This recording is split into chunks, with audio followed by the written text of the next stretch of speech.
Salam sejahtera untuk kita semua. Pelajaran Sekolah Sahabat dengan tema utama 3 Pekebaran Kosmis. Pelajaran ketiga, Injil yang Kekal. Selasa, 11 April. Kisah Kasih Karunia. Pekebaran 3 malaikat adalah cerita kasih karunia. Itu adalah kisah tentang kasih juru selamat yang tak terkira.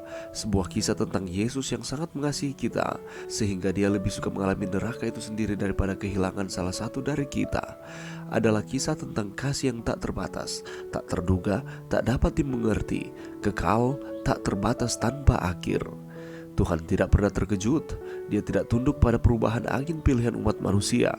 Seperti yang telah kita lihat, rencananya untuk membebaskan kita dari wilayah kekuasaan dosa bukanlah renungan setelah dosa membesarkan kepalanya yang jelek. Allah tidak lengah oleh drama dosa yang mengerikan itu. Bacalah Wahyu 13 ayat 8 dan 1 Petrus 1 ayat 18-20. Apa yang diajarkan ayat-ayat ini mengenai rencana keselamatan? Ungkapan Injil kekal dalam Wahyu 14 ayat 6 berbicara tentang masa lalu, masa kini, dan masa depan. Ketika Allah menciptakan umat manusia dengan kapasitas untuk membuat pilihan moral, Dia mengantisipasi bahwa mereka akan membuat pilihan yang salah. Begitu makhluk ciptaannya memiliki kemampuan untuk memilih, mereka memiliki kapasitas untuk memberontak melawan sifatnya yang pengasih. Satu-satunya cara untuk menghindari kenyataan ini adalah dengan menciptakan makhluk robot yang dikendalikan dan dimanipulasi oleh rencana kosmis ilahi. Kesetiaan yang dipaksakan bertentangan dengan sifat Tuhan yang sesungguhnya. Kasih membutuhkan pilihan, dan begitu makhluk diberi kuasa memilih, kemungkinan membuat pilihan yang salah ada. Kesetiaan yang dipaksakan bertentangan dengan sifat Tuhan yang sesungguhnya. Kasih membutuhkan pilihan, dan begitu makhluk diberi kuasa memilih, kemungkinan membuat pilihan yang salah ada. Oleh karena itu, rencana keselamatan sudah disusun dalam benak Allah sebelum pemberontakan orang tua pertama kita di Eden. Rencana penebusan kita bukanlah suatu buah pikiran yang lahir belakangan, suatu rencana yang dirumuskan sesudah Adam berdosa. Rencana tersebut adalah wahyu yang sesuai dengan pernyataan rahasia yang didiamkan berabad-abad lamanya. Itu uraian asas-asas yang telah menjadi dasar singgasana Allah sejak zaman abadi. Alfa dan Omega jilid 5 halaman 16. Injil kekal itu tidak hanya berbicara tentang masa lalu dan masa kini. Itu adalah dasar dari masa depan penuh dengan harapan. Itu berbicara tentang hidup kekal bersama Dia yang hatinya rindu untuk bersama kita selamanya. Bacalah Efesus 1 ayat 4. Pikirkan apa arti dari sebelum dunia dijadikan, Anda telah dipilih untuk mendapatkan keselamatan di dalam Dia. Mengapa kebenaran ini sangat menggembirakan? Pelajaran yang bisa kita dapatkan pada saat ini dalam firman Tuhan, Allah di dalam Kristus mengambil inisiatif dalam menyelamatkan kita. Kristus menjalankan kehidupan yang sempurna yang seharusnya kitalah yang menjalaninya. Mati yang seharusnya kitalah yang mati. Menarik kita kepada dirinya melalui Roh Kudus, dan melalui kasih, anugerah, dan kuasanya mengubah kehidupan kita. Melalui salib, dosa yang membelenggu kehidupan kita dipatahkan. Oleh menerima kasih karunia Allah, menerima pengorbanannya, dan mempercayai janji kehidupan kekalnya, kita menjadi putra dan putrinya. Kehidupan Kristus yang sempurna menjadi milik kita ketika kita menerima Dia sebagai penebus kita yang tersalib itu. Injil mengundang kita untuk datang kepada Yesus bagaimana kita adanya.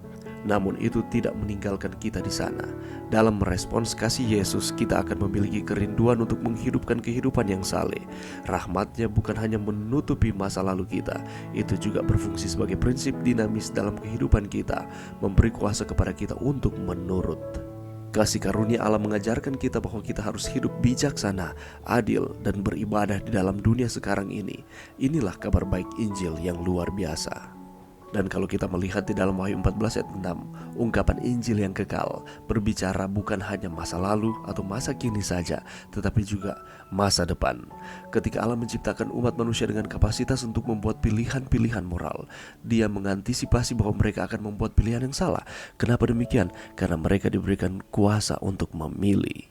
Itulah sebabnya manusia memiliki kapasitas untuk memberontak melawan sifatnya yang pengasih.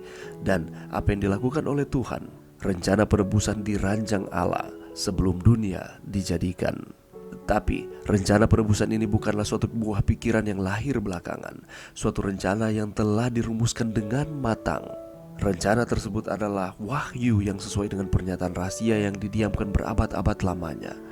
Itu merupakan dasar dari singgasana Allah sejak zaman abadi. Jadi Injil yang kekal itu sekali lagi tidak hanya berbicara tentang masa lalu dan masa kini. Itu adalah dasar dari masa depan penuh dengan harapan. Itulah sebabnya ketika kita diselamatkan oleh kasih karunia Allah, ditarik oleh kasih-Nya, dan diubah oleh kuasa-Nya, respons alami kita adalah membagikan kepada orang lain apa yang Kristus telah lakukan bagi kita. Oleh karena kita diperhatikan oleh Tuhan, Ia tidak meninggalkan kita, dan keselamatan itu diberikan kepada kita ketika Yesus mati di kayu salib. Dan keselamatan ini telah direncanakan oleh Tuhan bahkan sebelum dunia dijadikan. Dan ini menandakan bahwa Allah sangat peduli dengan kehidupan manusia. Dia merancangkan segala sesuatu supaya manusia dapat memilih untuk memilih kehidupan yang kekal.